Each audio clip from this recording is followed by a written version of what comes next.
오늘 본문의 말씀은 예수님과 서기관 간의 대화입니다. 질의응답 형식으로 구성되어 있습니다. 두 사람의 대화는 점차 서로 일치된 결론에 도달합니다. 서기관은 전문 교육을 받고 임직한 유대교 학자를 일컫는 말입니다. 서기관의 임무는 주로 율법을 연구하고 해석하는 일입니다. 그래서 서기관을 보통 율법학자라고 부릅니다. 본문에 등장한 율법학자는 예수님께서 종교 지도자들과 다양한 주제로 열띤 논쟁을 벌이고 있는 장면을 유심히 지켜보고 있었습니다. 포도원 주인이 소작료를 받으려고 농부들에게 아들을 보냈지만 농부들이 그의 아들을 죽인 이야기, 가이사에게 세금을 바치는 것이 옳은지 묻는 바리새인과 헤롯 당원들의 속임수, 부활이 없다고 주장하는 사두개인들과의 부활에 대한 논쟁 등 논쟁 중에 질문을 받으실 때마다 예수님께서 대답을 잘 하시는 것을 그가 지켜본 것입니다. 그러던 중 그가 먼저 예수님께 여쭈었습니다. 모든 계명 중에 첫째가 무엇입니까? 질문을 받으신 예수님께서는 첫째 되는 계명으로 두 가지를 언급하십니다. 그리고 이보다 더 큰 계명은 없다고 단정을 내리십니다. 첫째는 이것이니 이스라엘아 들으라. 주 곧 우리 하나님은 유일한 주시니라. 내 마음을 다하고 목숨을 다하고 뜻을 다하고 힘을 다하여 주 너의 하나님을 사랑하라. 예수님은 신명기 6장 4절과 5절에 나타난 쉐마의 첫 부분을 인용하십니다. 예수님은 이스라엘 전통에 확고히 서 계십니다. 예수님은 이 전통에 더할 나위 없는 구속력을 인정하십니다. 이스라엘아 들으라. 우리 하나님 여호와는 오직 한 분인 여호와시다. 너는 마음을 다하고 성품을 다하고 힘을 다하여 내 하나님 여호와를 사랑하여라. 이스라엘의 가장 기본적이고 본질적인 신앙 고백입니다. 쉐마 이스라엘, 들으라 이스라엘아. 이 쉐마의 명령을 통해 하나님을 사랑하는 것은 개인적인 삶의 윤리일 뿐만 아니라 공동체적 삶의 윤리임을 예수님께서 분명히 하고 계십니다. 예수님은 하나님이 어떤 분이신지 밝히십니다. 하나님은 모든 것의 주가 되신다는 것, 그분은 우리의 하나님이시라는 것, 그분은 유일한 주시라는 것입니다. 하나님이 모든 것의 주가 되신다는 것은 하나님 이외에는 세상의 어떤 피조물에도 신성이 부여되어서는 안 된다는 선언입니다. 오직 하나님만이 하나님이 되십니다. 하나님이 우리의 하나님이시라는 것은 하나님은 세상 저편에 계신 분이 아니라 우리의 삶의 자리에 직접 찾아오셔서 관여하시는 분이십니다.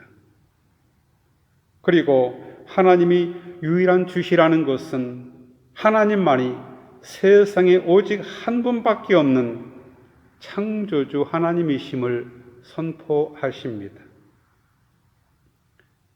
따라서 하나님께 대한 우리의 태도는 전인적인 삶을 동반하여 하나님을 사랑해야 합니다. 마음과 목숨과 뜻과 힘을 다하여 사랑해야 합니다.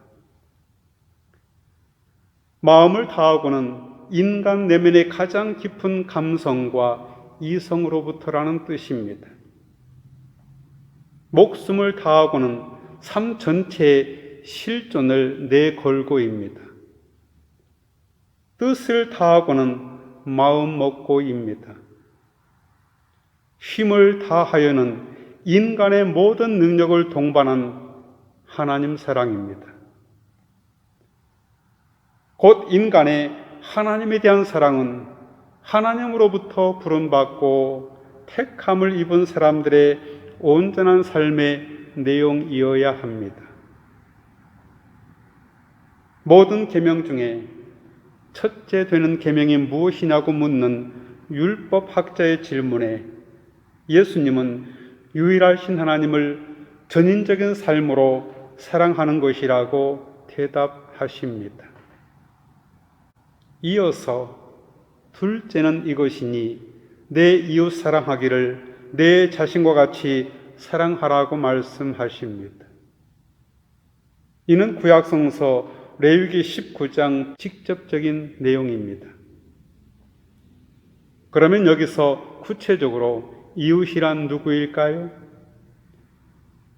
선한 사마리아인의 비유에서 확인할 수 있는 것처럼 이웃이란 경계를 서로 접하고 있는 집이나 그 사람이라기보다는 강도 만난 사람처럼 고통받고 있는 사람을 뜻합니다. 그러므로 고통받고 있는 사람이라면 어느 누구라도 이웃이 될 수 있습니다.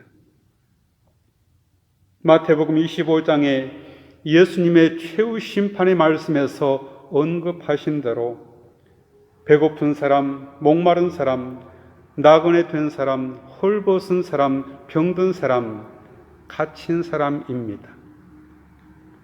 예수님은 지역적 이웃이 아니라 이웃을 향한 사랑의 행위에 대해서 말씀하고 계십니다. 곧 이웃을 향한 사랑은 긍휼을 베푸는 삶입니다. 이웃에 대한 사랑은 책임과 연대입니다. 이것이 이웃됨입니다. 그렇다면 이런 이웃사랑에 대한 표준은 무엇일까요? 바로 너 자신처럼입니다. 여기서 자신이란 먹고 사는 육체적인 맥락을 넘어서서 지정의가 완전히 조화된 전인적 인간을 말합니다. 나에게 위험이 닥칠 때 무의식적으로 피하는 것처럼 내가 나를 사랑하는 것은 매우 자연스럽게 이루어집니다. 내가 내 자신에게 삶의 필요를 살피고 공급하며 해결해 주는 것처럼 결국 나 자신의 존재를 위한 삶의 필요를 이웃과 나누라는 것입니다. 그뿐 아니라 삶의 문제를 혼자서 해결하기에 벅찬 사람이라면 누구나 다 이웃이 필요하다는 말씀이기도 합니다.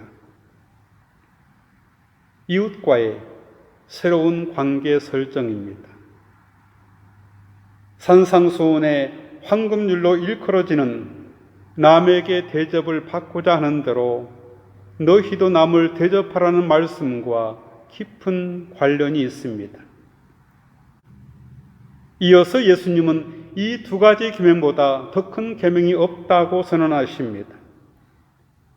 하나님 사랑과 이웃 사랑, 이 두 가지 계명 속에 율법의 모든 내용이 다 포함되어 있습니다. 하나님을 사랑하는 것이 모든 계명을 성취하는 근거라면 이웃 사랑은 그 계명을 구체적으로 실천할 수 있는 삶의 현장인 셈입니다. 따라서 이웃에 대한 사랑은 곧 하나님에 대한 사랑이 됩니다. 이를 서로 분리시킬 수 없습니다. 하나님에 대한 사랑은 이웃에 대한 사랑을 통해서 이루어집니다.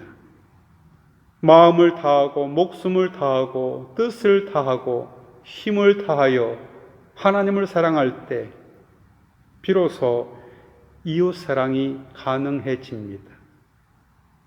그러므로 하나님의 사랑이 선행되어야 합니다.